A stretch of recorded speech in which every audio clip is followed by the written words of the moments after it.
toda desculpa do mundo para falar: ah, mas é adolescente. Que eu já escutei tem um grupo de adolescentes na igreja, e eu falando com uma amiga minha, eu disse: rapaz, fulana não está indo para a igreja. Eita, Theo, mas ela é adolescente, tu sabe como é, né? Eu disse: sei não. Isso não é desculpa para sair da presença de Deus, irmão. E olhe que eu venho de uma igreja que mal tinha jovem. Tão provável que meus cabelos ficou branco antes do tempo. O que me fortaleceu foi o Espírito e a palavra. Às vezes a gente quer fazer algo moderno. Sim, eu concordo em certas situações, porque assim como o inimigo ele usa estratégias, o povo de Deus também tem que usar. Mas tem que tomar cuidado até que ponto você está usando, porque a igreja não precisa mudar para agradar o mundo. A igreja precisa permanecer sendo igreja. A igreja precisa do Espírito e da palavra. Certo dia, um certo jovem foi falar com um evangelista, e ele disse assim: evangelista, o que eu preciso para ser salvo? O evangelista olha nos olhos daquele jovem e diz assim: nada, já é tarde demais. Ó, que palavra! Mas evangelista, eu acho que você não entendeu. O que é que eu preciso para ser salvo, para ganhar o céu? Ele disse: meu filho, nada, não adianta mais, já é tarde, acabou. E eu imagino o desespero daquele homem. Aí ele olha para o jovem e diz: ó, não tem mais o que fazer, já é tarde demais. Sabe por quê? Aí o jovem olha e diz: por quê? Porque Jesus já pagou o maior preço por você. Não precisa de mais nada. O maior preço foi pago por ele naquela cruz. Você está salvo pela graça. Aleluia. Queridos, por esses dias nós perdemos um grande cantor jovem de 30 anos, Pedro alguma coisa, Pedro Henrique, né? Ficou conhecido mais depois que morreu do que quando era vivo. Tem até um refrãozinho, eu estou pegando a música dele, é linda demais. Logo logo eu canto ela. E os comentários, entenda o que eu vou falar, pelo amor de Deus, presta atenção nisso aqui. Os comentários que nós vimos foi para o céu, morreu na presença de Deus, esse está salvo. Eu creio, irmão, e glória a Deus por isso. Sendo que as pessoas estão confundindo, Damião, as coisas. Deixa eu melhorar, presbítero Gedésio. Olha, ele foi para o céu porque ele cantava na igreja, porque ele fazia o ID do Senhor. Ele foi para o céu porque ele era evangélico, porque ele era bom, porque ele era um jovem bonzinho. Irmão, está errado. Você não vai para o céu porque você está na igreja. Você não vai para o céu e ganhou a salvação porque você prega bom, canta bom, ou porque ajuda alguém. Entenda que céu é graça imerecida, ou seja, você não merecia. Você vai para o céu não é pelo que você faz, mas pelo que Ele fez. A gente fala: mas é bonzinho, vai para o céu. Espero que vá, irmãos. Eu quero ir para o céu. O que eu quero falar para você, não estou dizendo que o irmão foi, louva a Deus, espero que ele esteja louvando agora lá no céu. Eu estou falando que por mais que ele faça, não garantia. Tem que fazer o correto? Tem que ser diferencial? Tem. Não é melhor do que ninguém. A gente não é melhor do que ninguém. Tem que fazer o I de Jesus, fazer as coisas. Tem. O que eu estou falando é que por mais que eu faça, isso não garante que eu entre no céu, porque o merecimento não é meu. Eu só vou para o céu porque Ele permitiu que isso acontecesse. Porque Deus não dá a sua glória a ninguém. Senão eu ia bater no peito e falar: eu sou bom demais, eu canto, eu prego, eu ajudo o povo, eu vou morar no céu. Não, você vai porque Jesus tem misericórdia da tua vida e pagou o maior preço por você. Mas você não é nada. Você está entendendo, irmãos, o que eu quero falar? Jesus é bom. Estou já terminando. Falei para vocês que é até antes das 12, né? Segura aí. Aleluia. Então, como eu sempre falo, queridos, nascer é um ato passivo. Você precisa ouvir a palavra e deixar que ela entre e o Espírito Santo faça a obra. Eu sempre costumo falar, e principalmente quando eu vou ministrar, Deus, que esta palavra vá e produza resultado. Porque por mais que eu pregue, que eu dê pulo para trás, pulo para frente, profetize, se a palavra entrar pelo teu ouvido esquerdo e sair pelo teu ouvido direito, não vai mudar nada na tua vida. Você precisa colocar ela sobre o teu pensamento, alimentar ela no teu coração e colocar ela em prática. Quer mudança? Faça o que a palavra de Deus ensina. Porque tem gente que não muda porque só ouve e não pratica. Quando a gente aprender a praticar, você vai ver que haverá mudança sobre a nossa vida. E Nicodemos não entendeu essa verdade, de modo que ele olha Jesus, ele olha para ele e diz assim, eu acho muito forte, irmão, essa passagem. Perceba que quando o Nicodemos que você está entendendo agora porque eu estou falando isso, e o Nicodemos que vai falar com Jesus, Jesus diz assim, não adianta nada o que você tem, o que importa é que você nasça de novo. Jesus não faz questão de falar quem ele é e o que Nicodemos faz, mas a palavra continua, e agora Jesus vai falar, ele faz questão de dizer, e olha que palavra Jesus vai falar.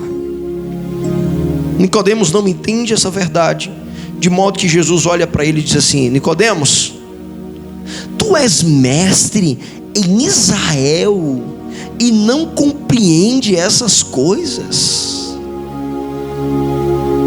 Está dizendo assim, Nicodemos, eu estou falando uma coisa tão simples, e tu é o cara que faz, que tem conhecimento e não está entendendo o que eu estou falando.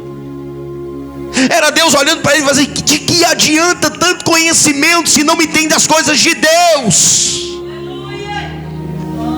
Era Deus mostrando que por mais que ele tivesse, tem coisas que precisa ser de Deus. A única vez que Jesus diz o que ele é para mostrar que o que ele não adianta nada. O que ele faz não vai garantir a salvação. Você entende agora porque eu falei aquela história? Não é o que você não é o que você faz que garante a salvação, é quem Jesus é e o que ele fez por mim e por você. Porque tem gente que se acha, né, um super apóstolo, e porque tu é até Jesus quiser, rapaz. Depois que Jesus não quiser, tu nem força para falar não tem mais. Estou terminando, segura aí. Aí Jesus diz, olha Nicodemos, eu vou te explicar como é que funciona esse negócio de salvação. Aí ele continua, do mesmo modo como Moisés levantou a serpente no deserto, assim importa que o Filho do Homem seja levantado, para que todo aquele que nele crê tenha a vida eterna. Jesus lança essa palavra, e Jesus está aqui se reportando a um episódio relatado lá no livro de Números. A Bíblia vai dizer, irmão Damião, que o povo de Israel pecou gravemente, como sempre.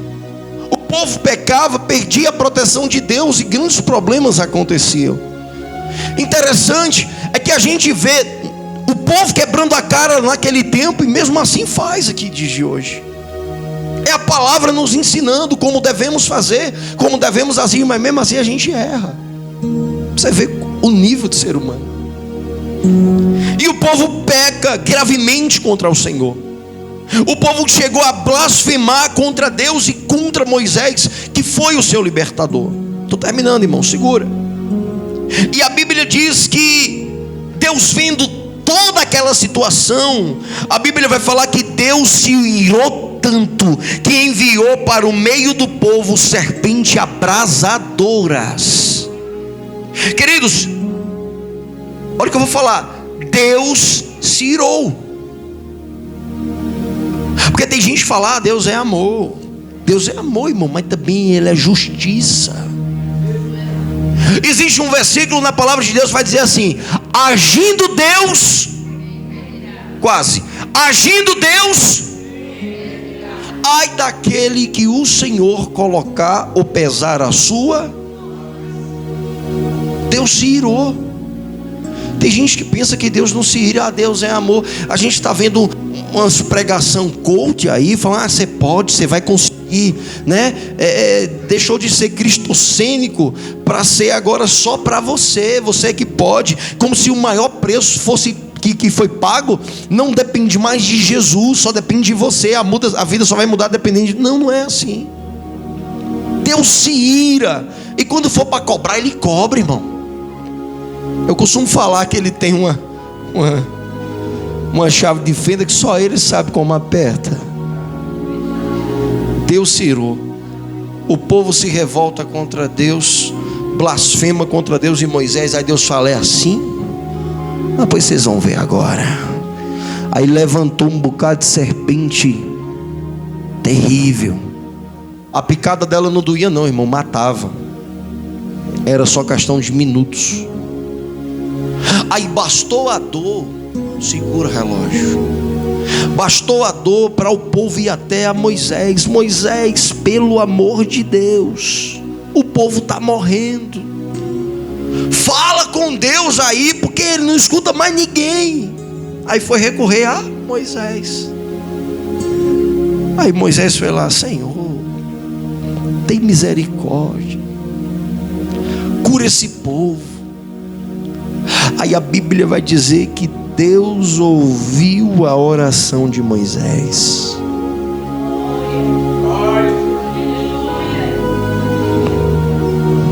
Moisés ora e Deus diz assim, Moisés, fala para o povo que eu vou sarar. Fala para o povo que eu vou descer com cura sobre a vida deles. Aí Moisés, bem empolgado, olha, diz, mas Senhor, como é que o Senhor vai fazer? O Senhor vai curar todo mundo? Ele disse, não. Mas essa cura vai ser para todos? Ele disse, não. Já sei, então vai ser só para os anciões? Não. Então só para as crianças, as mulheres? Ele disse, não. Mas Senhor, como é que o Senhor vai curar esse povo? Vai ser específico para salvar alguém? E Deus dizendo não. Deus olha e fala assim, olha, eu vou dar a todos. Ele não falou se era preto, se era azul, se era amarelo, se era homem, se era mulher. Ele disse, eu vou dar a todos. Não foi um povo específico, não foi Israel, não foi João, não foi Maria. A todos. Estou terminando. Eu vou dar a todos a possibilidade de serem curados. O que Jesus estava falando? O que Deus estava falando? Olha, eu vou curar, mas não é chegar e dizer assim, está curado. Eu vou dar a possibilidade, a oportunidade deles receberem a cura. Você entende, irmão, como é que Deus trabalha? Se Ele quiser curar, Ele cura, mas Ele abre oportunidades. A decisão sempre vai ser de quem? Nossa.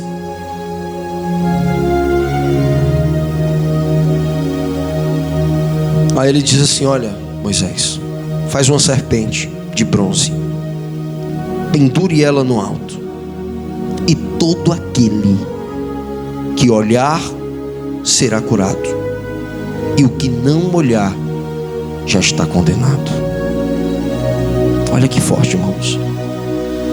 Para ser salvo bastava olhar para a serpente, sendo que essa serpente de bronze representava Jesus. Aí Jesus diz, porque Deus amou o mundo de tal maneira que enviou o seu filho, seu único filho, pendurado numa cruz, para que todo aquele que nele crê seja salvo.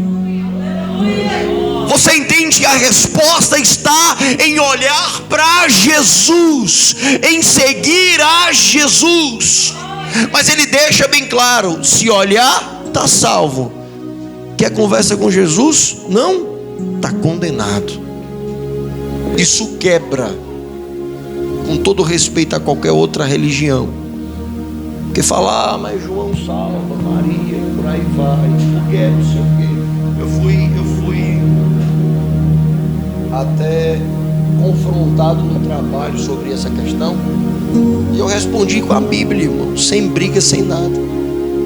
E eu disse: olha, vai em tal livro assim, assim, e lê. Aí a pessoa disse: porque existe apenas um mediador que liga a Deus, chama-se Jesus. Não tem outro caminho. Não é Maria que salva, não é Pedro. A sombra de Pedro curava, mas não tem poder para salvar. E eu quero terminar com vocês. Não dá para falar isso, pastor. Também não dá isso, muito menos isso. Só assim eu voto para depois, né, Damião? Eu voto. Vocês querem que eu volte aqui, irmãos? Misericórdia. Irmão, gosta de ver, irmão? Eita, pastor, o senhor é uma benção. Queridos, para a gente terminar, a gente falou o que a Bíblia diz, sim ou não? A gente explicou o que de fato é João 3,16, sim ou não? Mas para que nós concluirmos e entendermos o que a Bíblia diz, nós precisamos com três informaçõezinhas. Precisamos entender também o que a Bíblia não diz, o que o versículo não diz. E a primeira coisa que a palavra de Deus, João 3,16, não diz, é que Deus se apaixonou pelo mundo. A Bíblia não diz que ele se apaixonou. Paixão é bom, mas paixão é passageira. Paixão é momentânea. Eu posso hoje estar apaixonado, mas amanhã não quero nem conversa. A Bíblia vai dizer que Deus amou o mundo, e quem ama cuida, quem ama zela, quem ama respeita, quem ama vai até o fim, porque não é paixão, é amor. Aleluia! E Deus amou o mundo.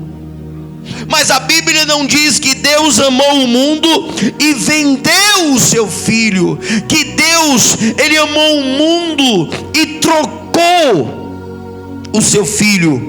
A Bíblia vai dizer que Deus amou o mundo e deu o seu filho. Aleluia! Porque quem ama não dá e nem vende e nem troca. Quem ama não vende nem troca. Quem ama dá, perdão.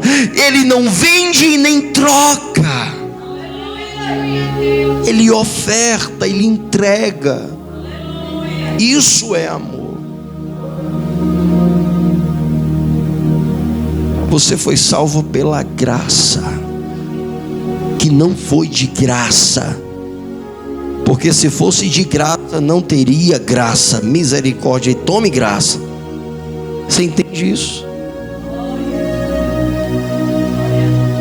Foi de graça, mas para mim e para você, mas o preço que Jesus pagou foi muito alto. Mais dois e entrego. Deus amou o mundo de tal maneira que deu mandamentos para que você fosse salvo. Foi assim? Foi mandamentos que ele deu? Deus amou o mundo de tal maneira que deu leis para que você fosse salvo? Deus amou o mundo de tal maneira que deu doutrina para que você fosse salvo? Não, irmãos. Porque lei não salva, doutrina não salva, mas o Filho salva. O Filho cura e o Filho liberta. Pastor, está pregando contra a doutrina? Não, porque a gente precisa estar alinhado. Senão vira bagunça. Não é, pastor? Tem que ter lei? Tem. E é bonitinho, arrumado? É, tem que ter. Mas eu estou falando que não é isso que salva. Não é roupa. Não é barba. Eu até perguntei, pode pregar de barba aqui, pastor? Misericórdia. Eu cheguei no local. Aí, eu não sei como é que... E eu respeito, irmãos. Agora, se não podia, o senhor pegue ele, viu? Porque foi ele que me convidou. Porque tem alguns lugares que tem que andar com, né, gravata, tal, aquela coisa toda. E eu cheguei numa determinada igreja. Para falar o último, já fechei a Bíblia para você ir para casa. Não, tem bolo ainda.